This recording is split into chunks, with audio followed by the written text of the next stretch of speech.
پوهیږم چې ته دا کار کولی شي. په دې اړه به هېچا ته څه نه وایې، په ځانګړي ډول نږدې ملګرو ته دې پوه شوې. ځکه نه غواړم د دې کار لپاره ستاسو ژوند لږ وخت سره مخ شي. نه بخښنه غواړم، زه دا کار نشم کولی. پرېږده نو مېرمن سنن، زه فکر نه کوم په دې موضوع کې کومه بله ټاکنه ولري. ولې بله ټاکنه نشم درلودی؟ بخښنه غواړم، خو زه ستاسو دا وړاندیز ردوم. هیله کوم تاسو له دې ځای نه لاړ شئ.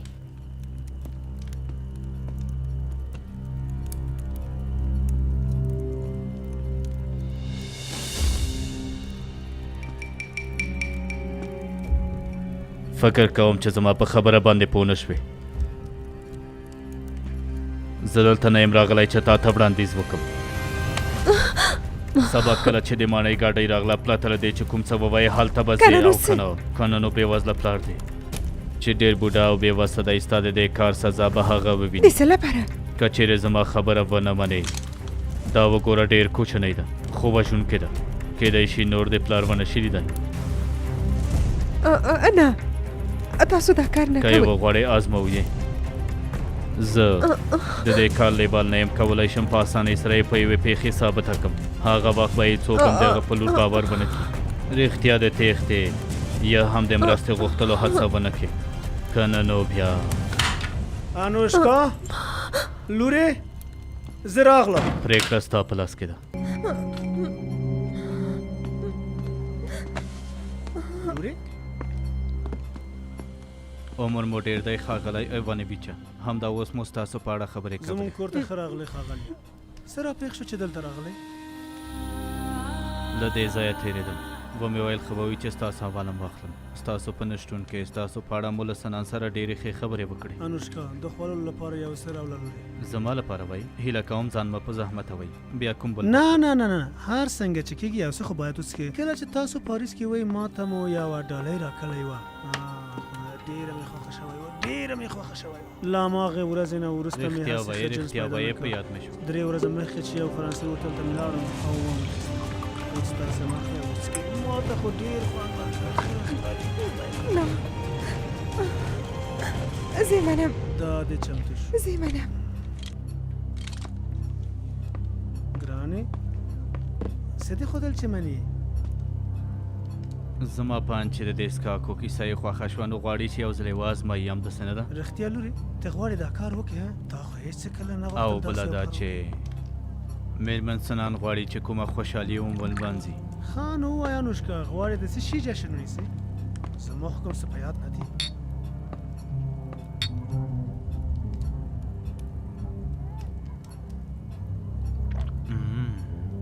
ډېر خوندور دی، بې مثاله دی. ان د هغو څښاکونه هم خوندور.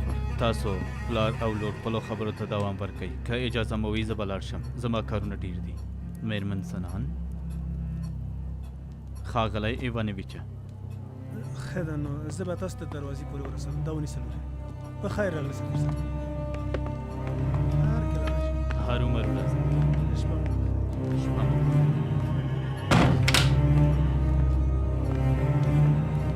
پلار جانه باید خبرې وکړو.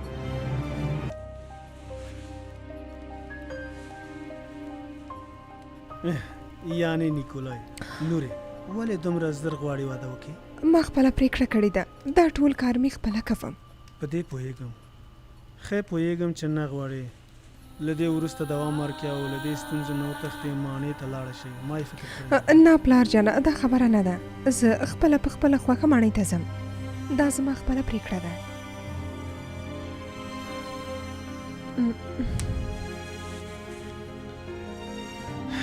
که ستا پرېکړه همدا ده، ستا پلار ته د هر څه نه ستا خوشحالي اړینه ده. ډېر به درپسې خفه شم نور، ډېر. بس څه نه کوي چې ته خوشحاله اوسې. پلار د تل تا سره دی لورې.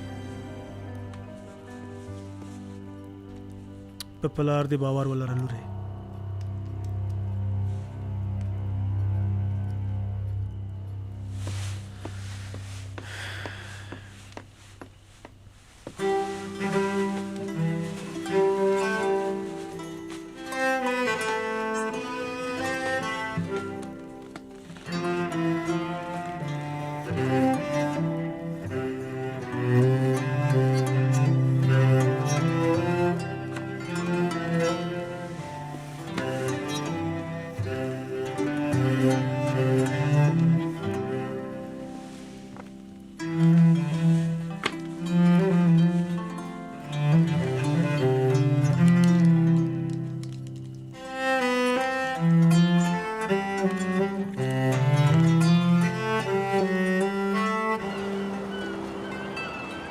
ښاغلي صالح خپل حکم او شیخ الاسلام خپله فتوا ورکړه.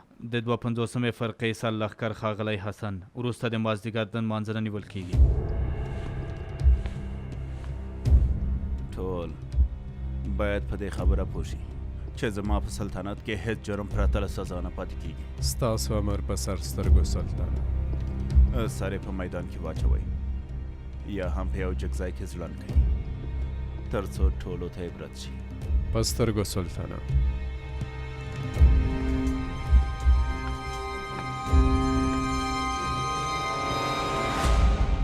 څنګه چې تاسو ویلي و نامک پاشا له غربه راغلی او غواړي تاسو سره وګوري. دا اسباغچې ته یې ولیږئ.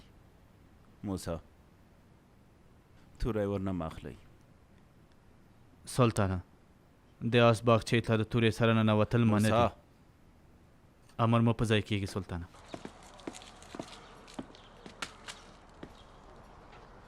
لورې په یاد دې وي ما ته تل احوال راکوه. پوه شوې؟ سمه ده.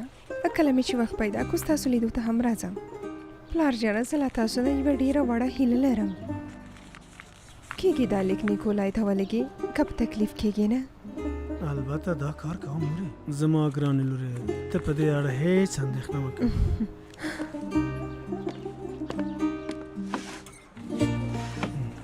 ما دا تاسو ته جوړ کړی. کېږي چې ستاسو په کار راشي. په دې هیله چې زما ډالۍ ومنې. مننه کوم زما ګرانې لورې. هرو مرو مې پکارېږي. انوشکا تا پسې به خفه شم لور جانې. پلار جانه